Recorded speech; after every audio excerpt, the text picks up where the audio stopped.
দর্শক সবাইকে পবিত্র মাহে রমজানের শুভেচ্ছা। আমরা এই মুহূর্তে রয়েছি কাতারের দোহায়। আমরা আজকে জানাবো যে কাতারের বর্তমান পরিস্থিতি, মধ্যপ্রাচ্যের বর্তমান পরিস্থিতি নিয়ে বিস্তারিত।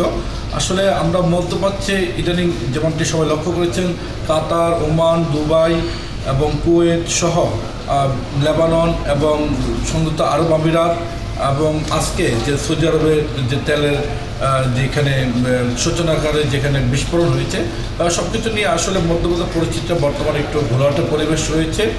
আর মধ্যপ্রাচ্যের এই দেশগুলোতে প্রবাসী বাংলাদেশি অনেক প্রবাসী বাংলাদেশি রয়েছেন এবং প্রায় 50 লক্ষ প্রবাসী বাংলাদেশি এখানে কর্মরত রয়েছেন। তবে তাদের যে নিরাপত্তার বিষয় রয়েছে তা কিন্তু সংশ্লিষ্ট সব দেশসমূহ কিন্তু তাদের নিরাপত্তা দেওয়ার জন্য কাজ করে যাচ্ছেন। পাশাপাশি আমরা যদি একটি বিষয় লক্ষ্য করি, সেখানে প্রবাসী বাংলাদেশিরা কিন্তু একটু উৎকণ্ঠার মধ্যে রয়েছে।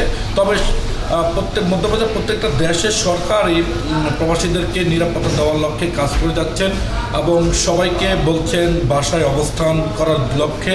এবং ইতিমধ্যে আমরা যেমনটি দেখেছি যে বাংলাদেশের পররাষ্ট্রমন্ত্রী খলিলুর রহমান কিন্তু কাতার, ওমান, কুয়েত এবং বিভিন্ন দেশের পররাষ্ট্রমন্ত্রীর সাথে কিন্তু যে কূটনৈতিক সম্পর্ক এবং পররাষ্ট্রমন্ত্রীর সাথে কথা বলা তা কিন্তু হয়েছে, আমরা সোশ্যাল মিডিয়ায় দেখেছি। এবং সবগুলোর উপরে আসলে আমরা যদি একটি কথা বিশ্লেষণ করি তা হলো মধ্যপ্রাচ্যের যে দেশগুলোতে বর্তমান উদ্ভূত পরিস্থিতি তৈরি হয়েছে সেখানে প্রবাসীদেরকে সতর্ক থাকাই সবচেয়ে বড় বিষয়।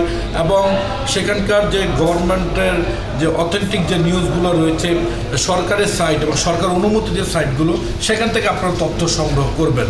ইতিমধ্যে আমরা দেখছি যে ফেসবুক সহ নানান জায়গায় নানান ধরনের সোশ্যাল মিডিয়া বিভিন্ন সময় গুজব সৃষ্টি হচ্ছে, সেই ক্ষেত্রে কিন্তু আপনারা এগুলো অ্যাভয়েড করবেন।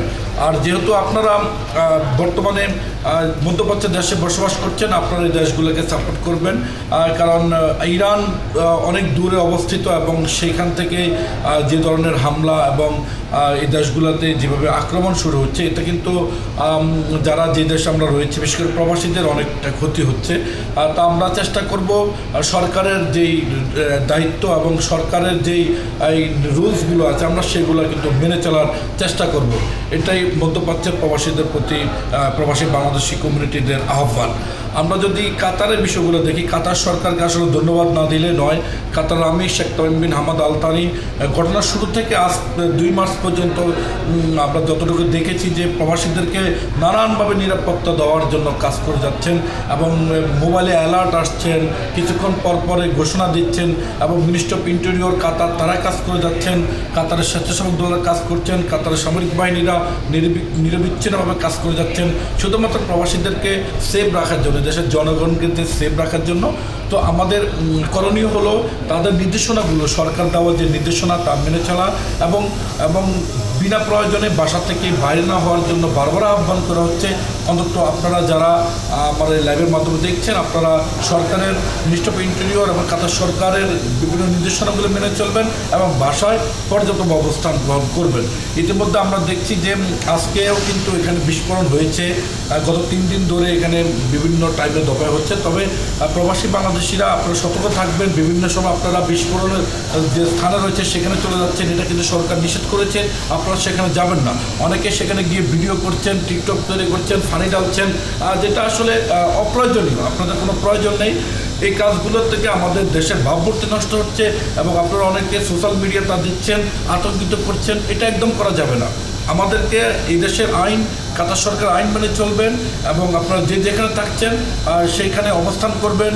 অপ্রয়োজনীয়ভাবে ঘোরাফেরা করবেন না। আমরা যেমন দেখছি নাজমাতা সবাই ঘোরাফেরা করছেন, দোয়া জেদিদে সবাই ঘোরাফেরা করছেন, ফিরোজ আব্দুল আজিজের রাত বিরাত দিন সবাই ঘোরাফেরা করছেন। আসলে আমরা অনেকে আছে অতি উৎসাহিত হয়ে কোনো কোথাও ফুটছে, বিস্ফোরক হচ্ছে, সেখানে আপনারা চলেছেন দল বল মিলে ছবি তুলছেন, যেটা আমাদের এখানকার আসলে আইনের কিন্তু যেই নিয়ম রয়েছে তা কিন্তু বহির্ভূত।